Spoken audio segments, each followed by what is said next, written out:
The Tennessee Titans could make roster changes before training camp, and Daniel Brunskill is a prime cut candidate. I'll explain why, plus give other cut candidates on today's edition of the Locked On Titans podcast.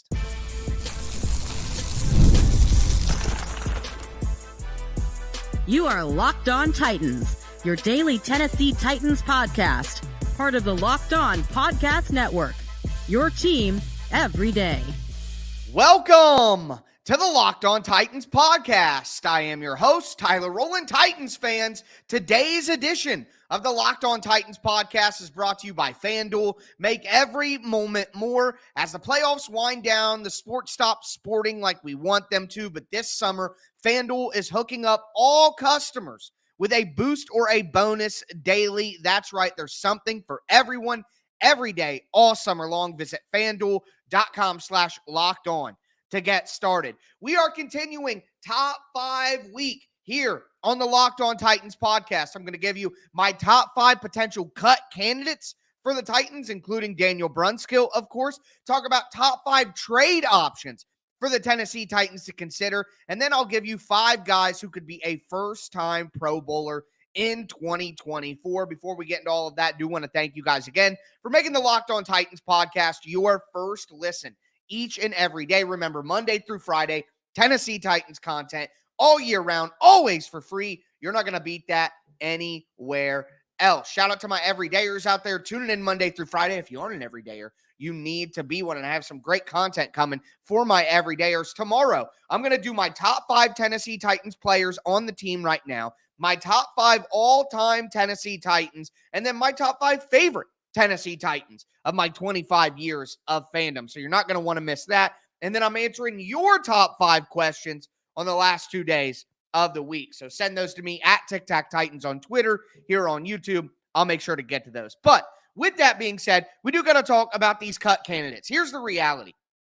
The Tennessee Titans have about $24-25 million in cap space still remaining.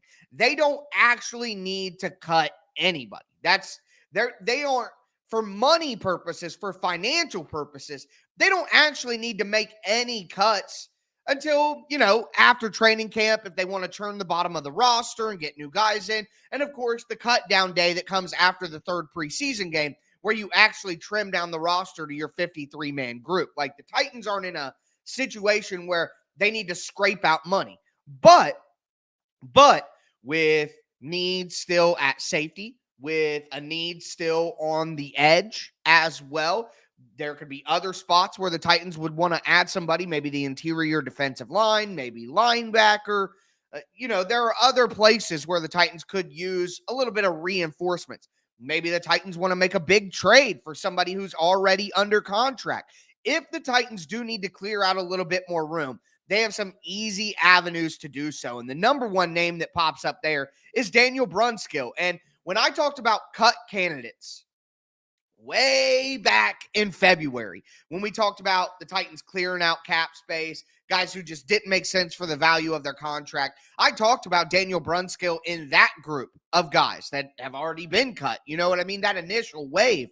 I talked about Daniel Brunskill because at the time, he was set to make about $2.2 million against the cap, only about $200,000 in guaranteed cash. So they could have saved $2 million by cutting Daniel Brunskill. Now we're past the critical date of June 1st, and you hear about post-June 1 cuts and all that. The money basically flips over after June the 1st into the next season's money. All right, so right now, if you're looking at Daniel Brunskill, the Titans could save basically $3 million by cutting Daniel Brunskill. And the conversation is really about his reduced role, okay? Because Daniel Brunskill was the starting right guard last year. Now, if you look at it, he's basically the third guard behind Sadiq Charles and Dylan Radins. They've asked him to play backup center during these OTAs and summer practices because he's the only one with experience, but there isn't a good role for Daniel Brunskill with the change in philosophy on offense. The Titans want power offensive linemen. Brunskill is like 6'5", 300 pounds. He is an agile pass protector. He's not a power player on the O-line, so he doesn't fit as well. And yes, they could keep him around as a very solid backup center who can also give you depth at guard. They're like, this is an average starter on teams that are a better scheme fit. So it's still very, very good depth. But if the Titans do want to carve out a little bit more money, say they go after a Justin Simmons, they make a trade, something like that, Brunskill would be the first player to be considered. And if they could find a cheaper backup center, which I think that they could, then that would be an easy move to make. There's just a lot of value there. Kyle Phillips is another name. You look at wide receiver. You have Hopkins, Ridley, Boyd. That's 3. Treylon Burks probably going to make the team. That's 4. NWI, I think it's going to make this team. That's 5. You bring in Jaquan Jackson, who does the same thing as Kyle Phillips. That's 6. I mean, are they going to keep 7? Kyle Phillips saving the Titans $1 million definitely is a cut candidate. And then, of course, you have Malik Willis. And this is just, are the Titans going to carry 3 quarterbacks? Would they rather get Malik Willis on practice squad or even lose Malik Willis and have to get somebody else? It would save the Titans $1.2 million if they cut Malik Willis. I just think it makes a lot of sense to carve out some room there if they decide to do so. Rashad Weaver and Caleb Farley are the last 2 names I want to mention in my top 5 here. Rashad Weaver, $1.1 million. I think Weaver could be good for the team, but maybe they don't view him as a scheme fit. He was a previous regime's draft pick. Maybe he just doesn't fit with what they want to do, and they want to bring in some other guys and look in a different direction. And then Caleb Farley. Last year, when everybody was screaming for Caleb Farley to be cut, I tried to tell everybody, no, it doesn't make any sense because of the guaranteed money in his contract, his rookie deal. It would cost the Titans cap money if they would have cut Caleb Farley last year. Well, that's not the case now. And it would save the Titans $2 million if they cut Caleb Farley. At the end of the day, you know, he is a sad character in my Titans fandom. I feel about as bad for Caleb Farley as any Titans player ever, with what's happened to him outside of football, what's happened to him during his football journey with the injuries and the inability just to be on the field, you know? So to have all of that personal tragedy, you do feel bad for Caleb Farley. But the reality is he's probably not going to be a contributor to the Tennessee Titans. And if they want to bring in some additional cornerback depth, then Farley is likely a guy who isn't going to be around. And, you know, some of these guys may get cut once they do that actual roster cut down, like I said, going from 90 down to the 53. But if the Titans wanted to make some additional moves and turn the roster a little bit here, I think all 5 of these guys, Daniel Brunskill, Kyle Phillips, Malik Willis, Rashad Weaver, and Caleb Farley, would be maybe not surprises, but obviously the Titans could cut undrafted free agents, or they could cut, you know, the Anthony Kendalls of the world, the Hassan Haskins of the world. Of course, those are guys that could be cut, but all of these guys, I think would be a story if they were cut. And I think it would make some sense as well, particularly, again, Daniel Brunskill at the $3.3 million. But maybe the Titans don't want to make cuts. Maybe the Titans want to make a trade. Who could be on the trading block for the Titans? Who are the top 5 options that could be traded? I'm going to go over that now. Before I do want to let you guys know that today's episode is sponsored by BetterHelp. Look, comparison is the thief of joy. It's easy to envy other people's lives. Everybody looks like they have it together on social media, but the reality is they probably don't. Therapy can help you focus on what you want instead of what others have, so you can start living your best life. I worked with BetterHelp when I was moving. Moving is a stressful time, really kept me grounded, kept myself calm, so I definitely appreciate BetterHelp for that. But if you're thinking of starting therapy, you got to give BetterHelp a try. It's entirely online. It's designed to be convenient, flexible, suited to your schedule. Just fill out a brief questionnaire to get matched with a licensed therapist, and you can switch therapists at any time for no additional charge. Stop comparing and start focusing with BetterHelp. Visit BetterHelp.com/lockedon and get 10% off your first month today. That's BetterHelp, HELP.com/lockedon.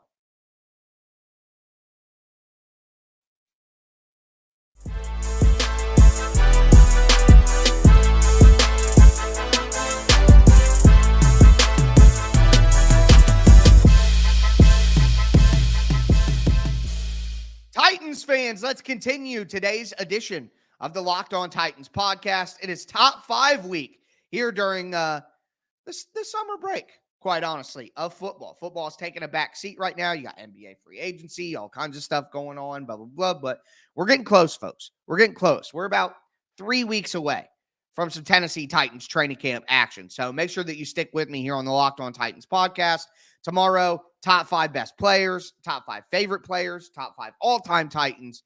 Very excited for that discussion. Of course, let me know down below how you feel about Titans cut candidates, Titans trade options, all of that. Excited to hear what you guys have to say. But with that being said, do want to continue here and get into the trade options for the Tennessee Titans. And I don't think that I'm breaking any news or anything like that when I say the first name is Treylon Burks. I mean, I've been talking about this honestly since the end of last season, that it would make sense to trade Treylon Burks. I said at the end of last season, we'll call it, that the Titans need to operate this offseason at wide receiver like Treylon Burks doesn't exist. And in my opinion, that is what they did. They kept DeAndre Hopkins around. They went out and got Tyler Boyd. They signed Calvin Ridley to a big contract. They draft Jaquan Jackson. Like, everything the Titans have done this year at wide receiver is basically like, we don't believe in Treylon Burks. That is what they should have done. That is exactly the route they should have taken. And what that sets them up with here. If we see a big injury to a wide receiver in training camp, if these teams come into training camp and realize that they're not happy with their wide receiver groups, I think a team like the Pittsburgh Steelers could make a lot of sense for Treylon Burks. Who do they have outside of George Pickens? It's disgusting, is what it is. So, could the Titans get a 4th or a 5th round pick? I think if it's any lower than that, I think a 6th round pick would not be worth it. You might as well just keep Treylon Burks for depth purposes as a rotational player, all of that. But if you can get a 4th round pick, a 5th round pick, maybe a conditional 5th round pick that turns into a 4th round pick based on the amount of snaps that Treylon Burks plays during the season, I think that could make a ton of sense. Look, guys, here's the reality. Burks is never going to turn into a certified starting wide receiver. He's never going to be that. Like, you can hold on to hope if you want, but guys are who they are, okay? And it's very rare to see what we've seen from Treylon Burks the last 2 years, and then that guy become a fringe Pro Bowl starting level wide receiver. Like, the odds are very low, okay? So while I understand that some people are like, a 4th or 5th round pick, that ain't worth it. To me, that is worth it. You have enough wide receivers. We were doing the wide receiver math just a second ago with Kyle Phillips. You know, like, there's not unlimited spots here. So if you can get some value in return for Treylon Burks, I'm all for it. I think Dylan Radins is another guy who makes sense. It's my personal opinion that Dylan Radins can be an average starting guard in the NFL. I think if Dylan Radins is your right guard and your 5th best starter on your offensive line, I think you have a pretty solid group. And I think that if the Titans don't want to give Dylan Radins a real shot here and they're going to pass him up and go with Sadiq Charles, okay, then maybe you keep Daniel Brunskill as your backup right guard and your backup center. You let Sadiq Charles be your starter, and then Dylan Radins is in the last year of his contract. Trade him somewhere else and give him the opportunity to prove he can be a starter in the NFL. You could get back, maybe, again, like a 4th, 5th round pick, something like that, for a player who wasn't going to start for you anyway. And then you also have good depth behind him. So I think Dylan Radins would make a ton of sense. I mentioned Daniel Brunskill. Same exact reasons. Now, Brunskill, a little more expensive. Will teams want that? I don't know. I don't think he would fetch you as much in the trade either. I think Brunskill is a 6th, 7th round pick, something like that. But at that point, like we talked about with the cut situation, if Daniel Brunskill is your 3rd right guard, you can find a backup center for cheap. You can pick up a backup center on the free agent market right now or off somebody else's training camp cuts or, that's possible. So trade Daniel Brunskill for the 6th round pick and then just go find a backup center. And then you keep Dylan Radins as your backup. To me, it's the same conversation between the two of them. The Titans have 3 right guards, and they could stand to lose one. So get some value back. Although, again, I think Ravens would definitely get more in a trade than Daniel Brunskill due to age, upside, size, all of that. Malik Willis. Now, anytime that I mention a trade for Malik Willis, all of you guys freak out and you get in the comments and you tell me, who would trade for Malik Willis, blah, blah, blah. Well, guys, there are ways to do this, okay? Do a conditional 2026 7th round pick. If Malik Willis makes their roster, then the Titans get a 7th round pick in 2026. If he doesn't make the roster, then they don't. And the Titans are in a situation where Malik Willis maybe makes the roster, maybe makes the 53, maybe the emergency quarterback, but I think the Titans would even rather have a different emergency quarterback as well. I don't even think that they would want to keep Malik Willis around to fill that role. I think there are other players who would be more reliable in that role. So if a team has a mobile quarterback, and I always thought Seattle would be a good fit with Geno Smith. Geno Smith isn't like, Lamar Jackson. There are obviously differences, but I just think that made a ton of sense to me always as a fit there. And I think if the Titans could get a conditional 7th, with the condition being that Malik Willis makes the roster, that would still be a good move.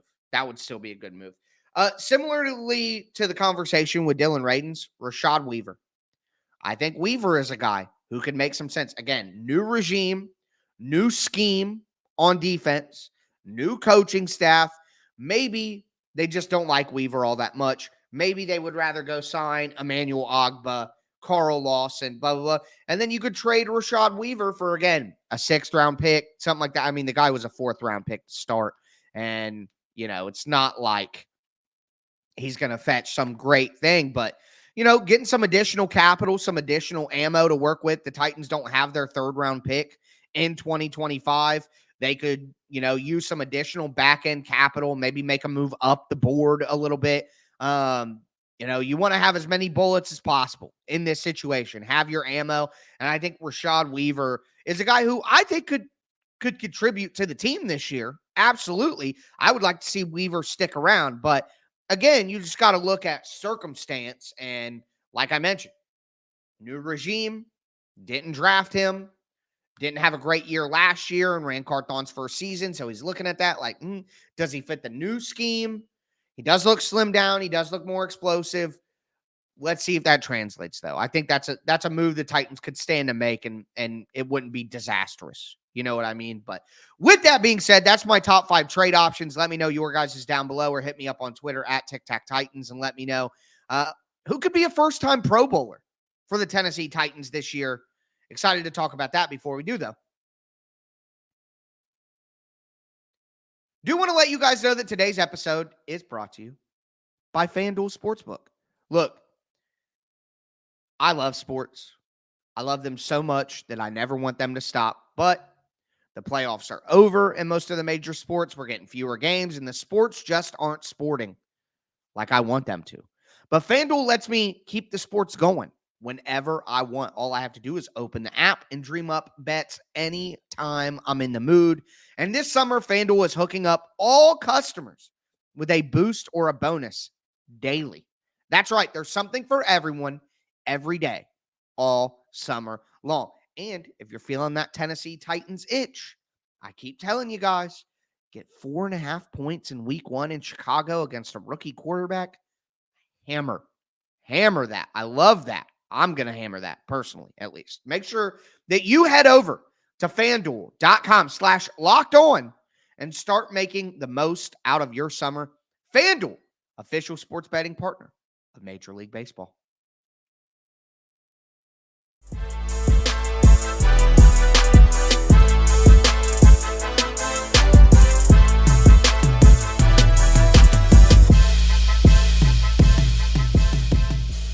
Titans fans, let's cap off today's edition of the Locked On Titans podcast.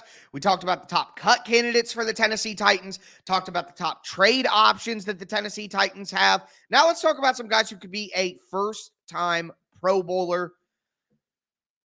Before I do, though, thank you for making the Locked On Titans podcast your first listen each and every day. Also want to let you guys know that Locked On has launched the first ever national sports 24/7 streaming channel. It's on YouTube, and now it's also available on Amazon Fire TV and the free Fire TV channels app. It's called Locked On Sports Today. Locked On Sports Today is here for you 24/7, covering the top sports stories of the day with local experts from Locked On. Plus, you get coverage of every league from our national shows. Find Locked On Sports Today, now available on the free Fire TV channels app, and of course here on YouTube as well. But looking at first-time Pro Bowlers, obviously Will Levis is the name.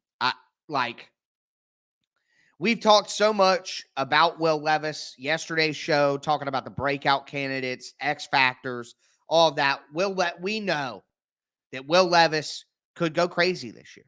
Will Levis could absolutely ball out, and it would not be insane to think that he would end up in the Pro Bowl with a good season. He's going to put up stats. He's going to throw the ball. He's going to make exciting plays. That's the type of stuff that gets you a Pro Bowl nomination, okay? Now, listen, I also know that the Pro Bowl isn't what it used to be. I mean, we've seen, Tyler Huntley make a Pro Bowl recently. So if you want to say, oh, the Pro Bowl is nonsense, it doesn't matter anyway, then sure, great. But at the end of the day, it still matters to the players. It still is a conversation point and a pelt on the wall, I guess to say, for these players. Players want to be Pro Bowlers. They do, okay? And I want to see some Titans players. This is the same thing as the national media conversation. Does it matter to wins and losses? No. But isn't it nice to see your favorite players get the recognition that they deserve, get the accolades that we all cared about growing up, but like have people speak nicely and positively about the Titans when they deserve it, of course. Yes, this is entertainment, folks. Sports is entertainment. And I, for entertainment purposes, want to see Titans players make the Pro Bowl. I want to see Titans get love on TV. It's okay to admit that. It's okay to admit that, even if it's frivolous and it doesn't matter to wins and losses. Okay? But all I can tell you is if Will Levis makes the Pro Bowl, whether you care about the Pro Bowl or not, that's probably a good sign. That's probably a good sign. So likewise, Tyjae Spears, another guy I talked about him being a breakout candidate. I think that Tyjae Spears could be a Pro Bowler. He's right there. People want Tyjae. Casual fans want Tyjae Spears to be good. The fantasy community wants Tyjae Spears to be good. So if he has 1,000 yards, 400 yards receiving, 8-10 touchdowns, somewhere in there, Tyjae Spears could be a Pro Bowler. Absolutely. Absolutely. So I would like to see that happen. Lloyd Cushenberry. Cushenberry does not get the credit that he deserves, and we saw that earlier this year with the freaking list where Aaron Brewer was ranked ahead of him. What are we doing here? Who is in charge? Like I said then, can I speak with the manager? Like, what are we doing? Okay. I'm going to go full Karen right now. But Lloyd Cushenberry has really gotten better throughout his career. It was a struggle early, but he's gotten a lot better. He's really improved. And with that Bill Callahan bump that's coming here, and if the Titans do well and Will Levis does well, I think that'll shine a light on the offensive line a little bit more. And I think Lloyd Cushenberry could be a guy to make the Pro Bowl for the first time. Roger McCreary. Another name. Again, he's starting to be in the national spotlight. People are starting to notice how good he is. And then finally, Amani Hooker. I think that if the Titans are good, and I mentioned Amani Hooker as an X-Factor player, if the Titans are good and Amani Hooker creates a lot of turnovers, he's going to have a great shot to make the Pro Bowl. A great shot. Because when you create turnovers and your team is good, you're going to get that recognition. And now he's not overshadowed by a more popular player in Kevin Byard. So that'll give him a good opportunity to kind of get that light, get that shine, and maybe ultimately land in a Pro Bowl berth. So those are my 5 guys who could make their first Pro Bowl ever. We talk cut candidates. We talk trade options. Tomorrow I'm going to do my top 5 top players on the Titans, top 5 Tennessee Titans of all time, and my personal favorite Tennessee Titans of all time. So excited to hear what you guys have to say about that tomorrow. I'll be back. With that being said, that's going to do it for me today, folks. As always, I am your host, Tyler Rowland, and this was Locked On Titans.